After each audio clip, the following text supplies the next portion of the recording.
안녕하십니까, 정인태입니다. 윤석열 정부가 1년 만에 미국 무기만 18조 원을 구매했다, 이렇게 보도가 나오고 있어요. 서민 파산 뒷전으로 하더니 참 안타까움을 금할 수가 없습니다. 네, 시사저널에서 전하고 있는데요. 네, 이게 뭐 진짜 뉴스인지 가짜 뉴스인지 혼란이 될 정도로 윤석열 정부 1년 만에 미국 무기만 18조 원을 구매했다라는 것입니다. 이게 이제 문재인 정부 5년에 7배다, 이렇게 얘기를 하고 있어요. 그래서 윤석열 정부가 출범 1년 만에 미국 무기만 약 18조 원어치를 구매한 것으로 확인됐고, 문재인 정부 임기 5년 동안에 약 2조 5천억 원보다 7배 이상 많은 것이다라는 것입니다. 그래서 이러한 부분에 대해서 미국산 무기 편중으로 한국군의 무기 체계와 군사 전력이 미국에 심각하게 종속됐다. 이는 장기적으로 한국의 군축을 어렵게 할 뿐만 아니라 동북아시아의 군비 경쟁과 안보 딜레마를 심화하는 악순환을 가져올 것이다 라고 비판을 했다라는 것입니다. 정말 안타까운 부분들이 많습니다. 지금 저는 이 나라가 지금 아주 이상하게 돌아가고 있어요. 진보도 아니고 제가 보수도 아니고 좌파도 아니고 우파도 아니고 국민 중심으로 중용적 관념에서 저는 계속 판단하려고 노력을 하고 있습니다. 그래서 지금 이 윤석열 정부를 보게 되면은 너무나 심각한 부분이 아닐 수가 없다, 저는 그렇게 보고 있고, 지금 이 전염병 3년 동안 얼마나 힘들었습니까? 국민들이 전염병 3년 동안 죽지 못해 살았어요. 물론 부자들은 전혀 느끼지 못하죠. 도리어 자산이 늘어났을 겁니다. 왜냐하면 빈부격차가 커졌고, 많은 서민들은 자산을 처분하고 그것을 사들이는 자들은 돈 있는 자들이고, 그리고 이후에 바로 급격한 금리 인상을 통해서 은행은 이자 잔치하고 현금 부자들은 이자 아주 꽃비를 맞았죠. 꽃비를. 근데 서민들은 자기의 삶의 터전을 잃어가고 자살하고 있는 그러한 정황입니다. 얼마나 안타까운 일입니까? 그리고 지금 상황도 보십시오. 얼마나 많은 사람들이 절망과 고통 속에서 신음하고 있는데, 계속 이제는 또 공공요금 폭탄에 더불어서 전쟁 위기를 만들어 가지고 이 무기들을 이렇게 사들이는 거예요.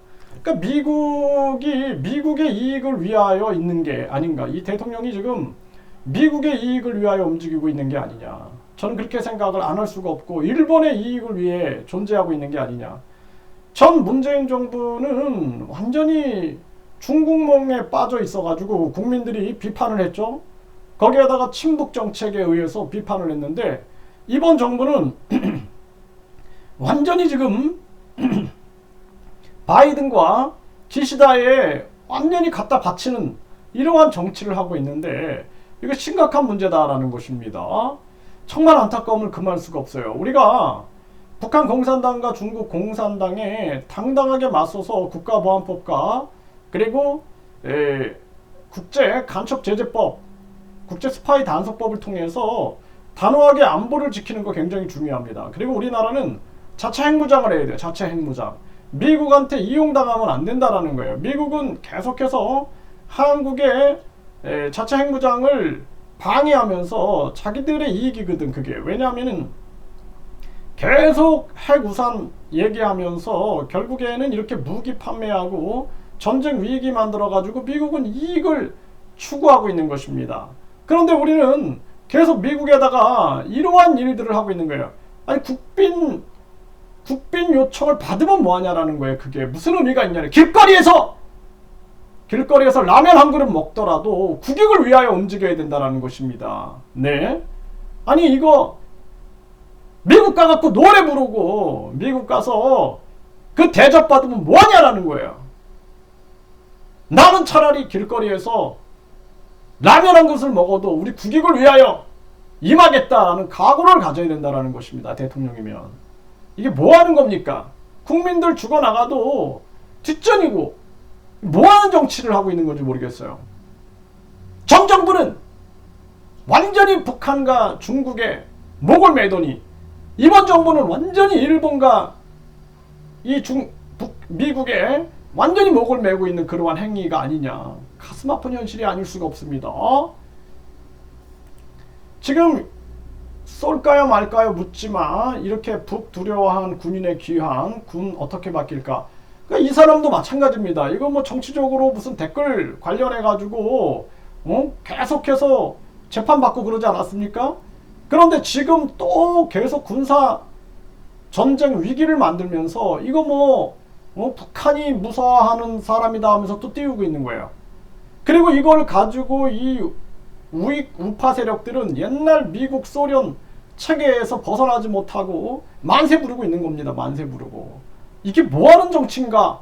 저는 안타까움을 금할 수가 없어요. 정치 수준이 완전히 1970년대 80년대로 후퇴해버린 그러한 상황입니다.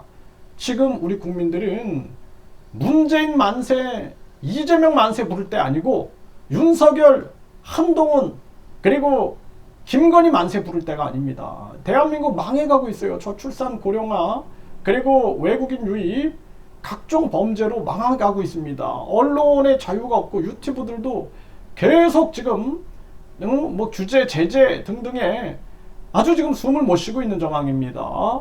심각한 문제가 아닐 수가 없어요. 네, 김정은 총회장님 북한 지령 90건, 네, 민주노총 간부 4명 구속 기소. 이것도 완벽하게 털어내가지고 이거 완전 잡아내야 됩니다. 네, 있을 수 없는 일이에요. 그래서 이 민주노총이 노동자의 권익, 노동자의 미래를 위해서 일해야지. 이게 이제 조사가 나오겠지만 사실이라면은 이건 엄정하게 털어내야 된다. 저는 그렇게 보고 있습니다. 그러나 이걸 가지고 모든 국민이 북한과 연계됐다라는 식으로 몰아가가지고는 안 된다라는 거예요.